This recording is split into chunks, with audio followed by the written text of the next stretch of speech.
have we overlooked the Scots coming into this pool, or are the Scots inflating their own sense of worth going into Look, this they've one? improved.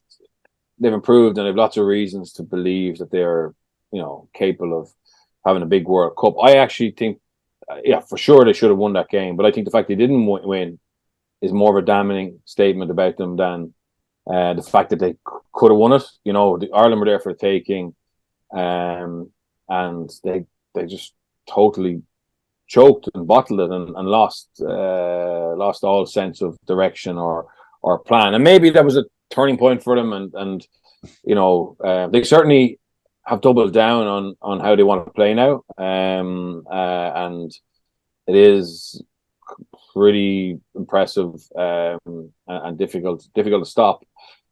Against France, they came back late, but the game was probably won, so they're well able to concede points as well. So I don't think they're perfect. Are they dangerous? Yes. If you give them time and space, they'll hurt you. They still have to show that they have the ability to beat South Africa or Ireland. And I don't think, even though I love watching them play, I don't think the friendlies in particular are good enough, I suppose, reason to believe in them fully. I can understand why they want to get behind them, and they have some top players at the moment, and they're more balanced than they have been in the past, etc., etc. But they still have to show. I mean, they've no silverware, and they haven't got many statement victories. They've had the odd one, but it's been more disappointments and false dawns than actual concrete evidence. So I'm not. I will respect them and worry about them, but I don't think they can genuinely really believe that they have to beat South Africa and Ireland until they beat one of them. Could they beat South Africa, Murray? Because they have them up first. They could. They've, as Bert says, fully reinvested in the brand of rugby that everyone just thought Gregor Townsend was going to have as a coach, because he was such an exciting player. But he had a real pragmatic edge and has it. And you saw in recent years that maybe they'd leaned into that a little bit too much and had gone away from some of the natural instincts of the players. First and foremost, Finn Russell, and that strange relationship they had. And a lot of that was around how they wanted to play the game as well as actual personality stuff. And now it looks like completely refreshed that in a short space of time after the Six Nations, or maybe during that they were kind of moving that direction. It's just like, let's go and play. And I've heard Gregor Townsend say it. He's like, let's just play wide. Let's try and stretch and break teams in that manner. And I think when they're like that, when they're not trying to be just all about their tactical smartness, they're just backing instincts and using that flair, I guess, for want of a better description, they are a threat. But I'd have the same reservations. Like if I was an Irish player and I'm coming into that game, I'd be thinking, these guys have never, ever lived up to the billing. They don't have the grit, the resilience, the trophies, the medals, the scars and the battle hardness that we have. And they've been talked up and they've been confident. Their fans have thought they're brilliant before, but when have they ever actually done it? They've gotten no, Stuart Hogg retired without winning anything with Scotland, which seems crazy for a guy who was so talented and lauded and loved in Scotland, of course, and deservedly so, but they just haven't done it. So that edge that Ireland and South Africa have, and I know Ireland in World Cups don't have it, but otherwise they do, I think that makes them the favourites to get out of this pool. When we look at Ireland, Romania, Birch, what are your thoughts on selection now? We did touch upon this on last week's pod, but which way would you go? Yeah, I wouldn't go full strength, to be fair. I think we're going to have to go full strength against Tonga and South Africa. So I would get game time into people. Maybe if Keller is fit, get him some game time. I'd be worried about playing starting Andrew Porter. I'd probably start Cooney and have Porter off the bench. Yeah, I don't think we can afford or need to risk losing any of our absolute key players in this game. That'd be my opinion on it. So I'm looking forward to seeing how Farrell sees it. If he goes full metal jackets, you're probably going to have a load of those guys not playing this World Cup. And there's no one has a divine right to play in it. But I think we can get a really positive result without having to risk anybody this weekend. Murray? That'd be my sense as well, though, as days kind of tick on. sounds like they may go for quite a strong team and try and get that momentum into a campaign, which I think they would be able to do no matter who they picked, really. They're going to be too strong for Romania, who are one of the lowest ranked teams in the competition. It looks like nearly everyone is available. Dan Sheehan, they still haven't given us an actual definitive timeline. They're saying he's ahead of schedule. We're not sure what the schedule is. So I don't think he'll be playing, and absolutely it's right to preserve him and make sure he's good to go for South Africa, hopefully, or Scotland, whatever it is. Otherwise, Kelleher's fully fit, Kilcoyne's back fully fit, Conan, it sounds like is going to be available as well. And obviously Johnny Sexton is back from suspension and really eager to get minutes into him. And yeah, he'll be involved in some form. I personally would use him off the bench and then start Tonga, start South Africa, have a weekend off and just keep going that way.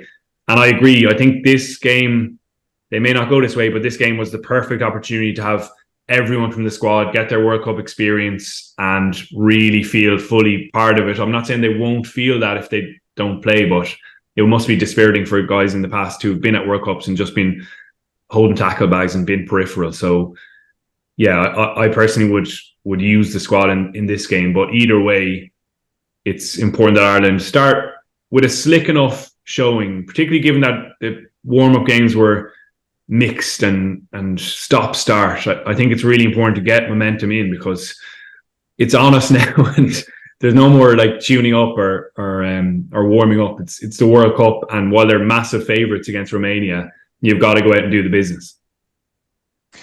I guess Birch, history doesn't repeat itself necessarily, but it rhymes quite often. And it feels like with South Africa on Ireland's horizon, we will come back to the same old conversation as to whether or not Ireland can handle their physicality. I don't know that that's necessarily because Ireland can't play against big teams the way the conversation used to go in the past.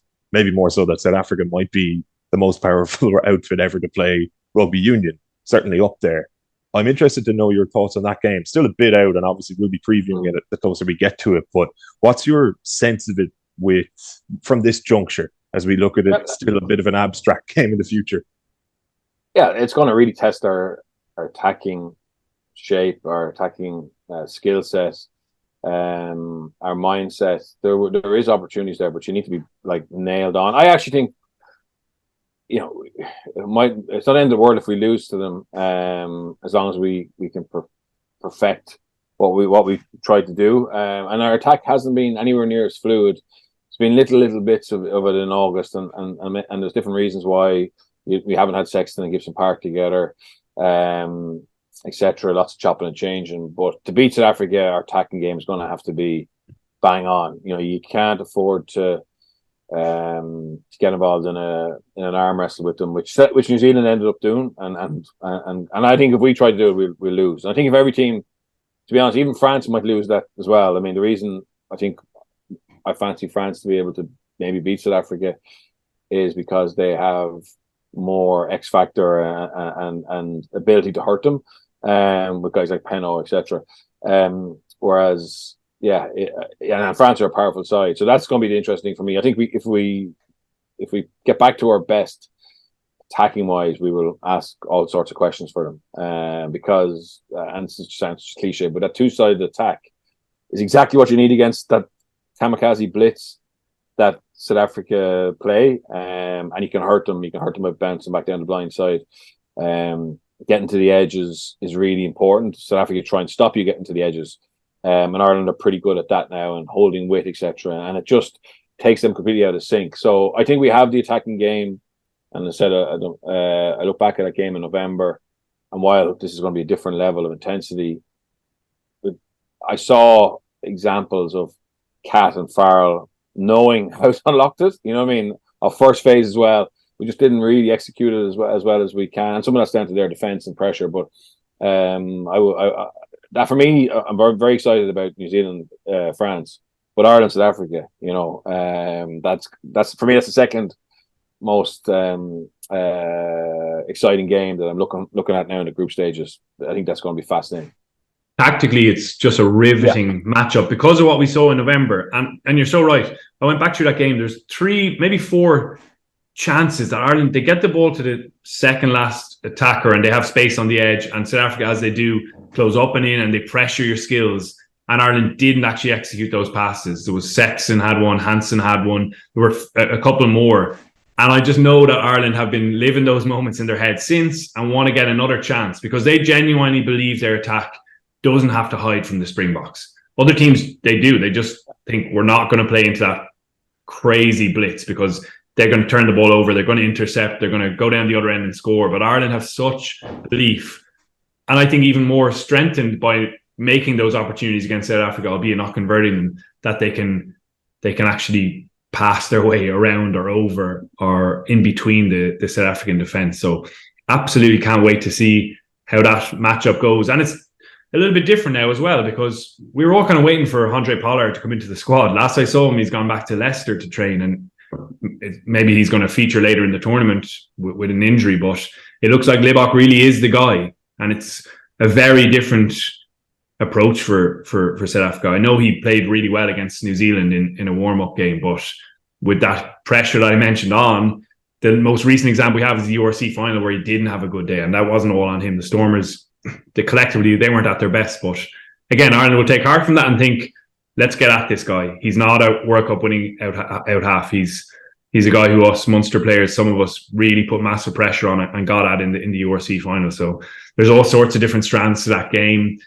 Maybe the Boks are going to go for an 8-0 bench split, potentially just to absolutely savage the Irish pack, but it's going to be a lot of fun.